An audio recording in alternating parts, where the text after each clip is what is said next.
अमावस्या की रात का समय था। चारों तरफ जोर जोर की आंधी चल रही थी। जंगल के सभी पक्षी अपने घरों में आराम कर रहे थे। तभी काले अंधेरे में एक बहुत ही सुंदर सी चिड़िया गन्ना जूस मशीन टांगी के ऊपर रखकर जंगल की तरफ आने लगती है।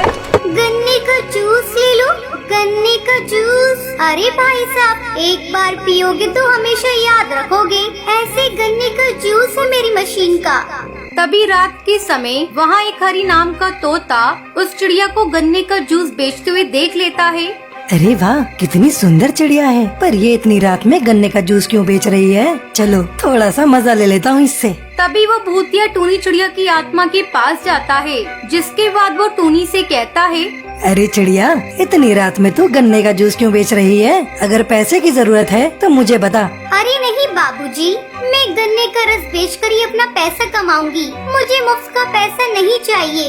उसकी ये सब बातें सुनकर हरी तोता उसके पंख पकड़ लेता है। तभी वो चिड़िया अपने असली रूप में आ जाती है। बहुत अच्छा लग रहा था ना तुझे? रुक, अभी मैं तुझे बताती हूँ। तभी भूतिया टूनी चिड़िया की आत्मा हरी तोता को जान से मारकर उसका खून पी जाती है। नहीं छोड़ूंगी, किसी को भी नहीं छोड़ूंगी। जो भी चिड़ियाओं के साथ बदतमीजी करेगा, मैं उन सभी पक्षियों को मार डालूंगी। ये कहकर भूतिया चिड़िया की आत्मा अपना गन्ना जूस मशीन लेकर वहाँ से चली जाती है। अगले दिन जब जंगल के सब पक्षी हरी तोता की लाश देखते हैं तो डर जाते हैं। भगवान, कितनी बुरी मौत मारा है इस पक्षी को। आखिर कोई इतना बेरहम कैसे हो सकता है? मुझे लगता है कि कोई जेल से खूंखार बाज छूट कर आया है, जो पक्षियों को इतनी बेरहमी से मार रहा है। ये सब सोचकर जंगल के सभी पक्षी अपने कामों पर लग जाते हैं, जिसके बाद धीरे धीरे रात होने लगती है। फिर से भूतिया टूनी चिड़िया की आत्मा गन्ने का जूस बेचने आती है। गन्ने का जूस ले लो, गन्ने का जूस, ताज़ा ताज़ा गन्ने का जूस। तभी दो पक्षी कालू और टुन्नू वहाँ से जा रहे होते हैं। तभी उनमें से कालू कौआ टूनी चिड़िया को परेशान करने लगता है। आय हाय, क्या मस्त चिड़िया है। ओए होए, एकदम गजब लग रही है। अरे मैडम, तुम्हारा नाम क्या है? तभी टुन्नू चिड़ा बोलता है, अरे यार, ये तू क्या कर रहा है? छोड़ दे इस चिड़िया को, चलते हैं, नहीं तो कोई हमें देख लेगा। लेकिन कालू कौवा उसकी एक बात नहीं सुनता और उस चिड़िया को परेशान करने लगता है। वो अपने असली रूप में आ जाती है, कालू कौवे को मार देती है, लेकिन वो टुन्नू चिड़ा को कुछ नहीं कहती और वहाँ से गायब हो जाती है। अगले दिन सुबह टुन्नू ये सारी बातें जंगल के सभी पक्षियों को जाकर बता देता है। अरे जंगल वालों, तुम पक्षियों को नहीं पता, ये सब कोई गुंडा मवाली नहीं कर रहा, बल्कि एक भूतिया चिड़िया की आत्मा कर रही है। टुन्नू चिड़ा की ये बातें सुनकर जंगल के सभी पक्षी बहुत परेशान हो जाते हैं, जिसके बाद वो सभी लोग मिलकर एक तांत्रिक बाबा के पास जाते हैं और उनसे मदद मांगते हैं। फिर रात में दोबारा भूतिया टूनी चिड़िया की आत्मा गन्ने का जूस बेचने के लिए जंगल में आती है। उसकी आवाज सुनते ही सभी पक्षी तांत्रिक बाबा को लेकर भूतिया टूनी चिड़िया की आत्मा के पास पहुँच जाते हैं। देख भूतिया टूनी चिड़िया की आत्मा, इस जंगल वालों का पीछा छोड़ दे। तू क्यों इन पक्षियों को परेशान कर रही है? इन्होंने जो मेरे साथ किया, मैं इन पक्षियों से उसका बदला ले रही हूँ। अगर तू बीच में आया तो मैं तुझे मार दूंगी। भूतिया टूनी चिड़िया की आत्मा की धमकी सुनकर तांत्रिक बाबा अपने मन ही मन मंत्रों का जाप करके उसको अपने वश में करते हैं। रुक जाओ, मैं तुम्हें सब बताती हूँ। कुछ समय पहले की बात है, मैं इसी जंगल में रहा करती थी। मैं बहुत गरीब थी, गन्ने का जूस बेचकर अपने गुजारे लायक कमा लिया करती थी।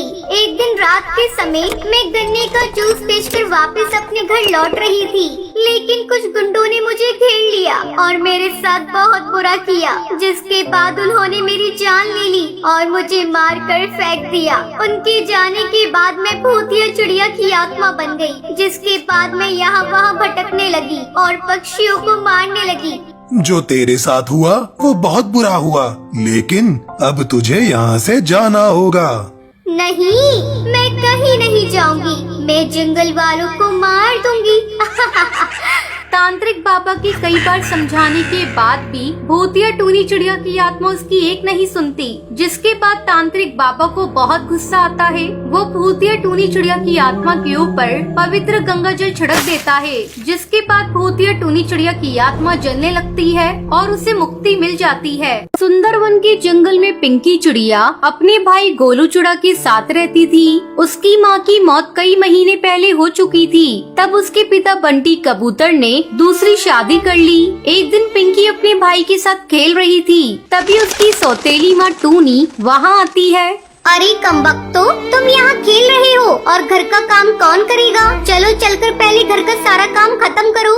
मैं कोई काम नहीं करूँगा, सुबह से तो काम ही कर रहे थे, जरा सा खेलने के आ गया तुम तो चिल्लाने लगी। जुबान बहुत लंबी हो गई है, ठहर जा, मैं अभी इसे काट देती हूँ। गोलू की सौतेली माँ उसे पीटने लगती है। तभी पिंकी चिड़िया एक बड़ा सा पत्थर उठाकर अपनी सौतेली माँ पर फेंक देती है, जिससे दबकर उसकी सौतेली माँ की मौत हो जाती है। ये देखकर दोनों भाई बहन डरकर वहाँ से भाग जाते हैं। पिंकी जल्दी भाग यहाँ से, नहीं तो पुलिस हम लोगों को पकड़ लेगी।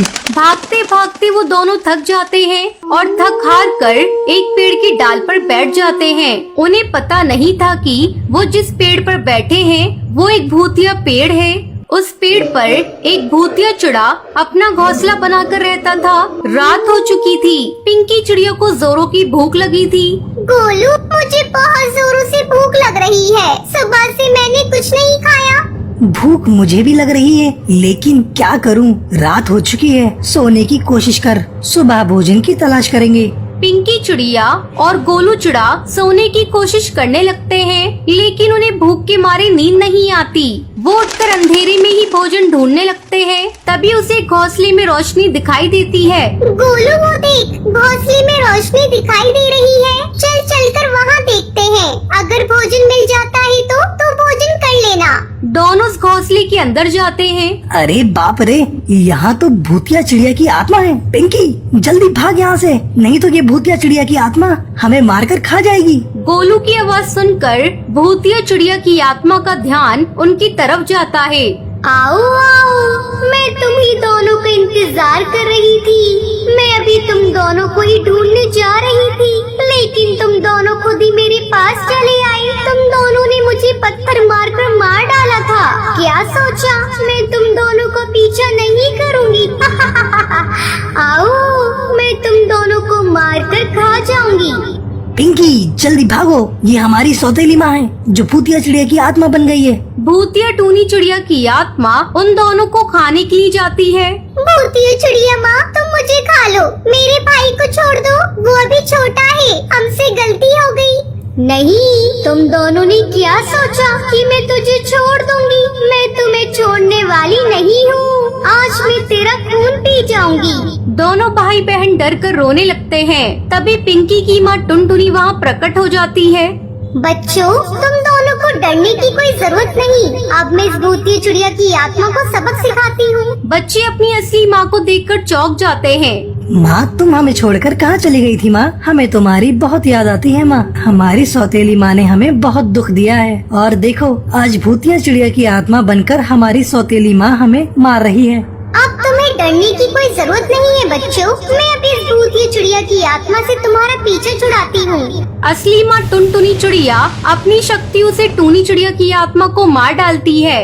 बेटा, आज रात तुम दोनों इस घोंसले में रुक जाओ, कल सुबह अपने घर चले जाना। यहाँ तुम दोनों को रुकना सही नहीं। लेकिन माँ हम दोनों आपको छोड़कर नहीं जाएंगे, आप भी हमारे साथ चलिए। अगले दिन टुनटुनी चिड़िया की आत्मा अपने बच्चों को घर लेकर जाती है। बच्चों तुम लोग कहाँ थे? मैं तुम्हें कब से ढूंढ रहा था। पापा ये देखो, हमारी माँ हमारे साथ आई है। कौन है यहाँ? मुझे तो कोई दिखाई नहीं दे रहा है। पिंकी चिड़िया और गोलू चिड़ा समझ जाते हैं कि उसकी माँ भूतिया चिड़िया की आत्मा है, इसलिए वो उसके पिता को दिखाई नहीं दे रही है। फिर दोनों बच्चे खुशी खुशी अपने पिता के साथ रहने लगते हैं।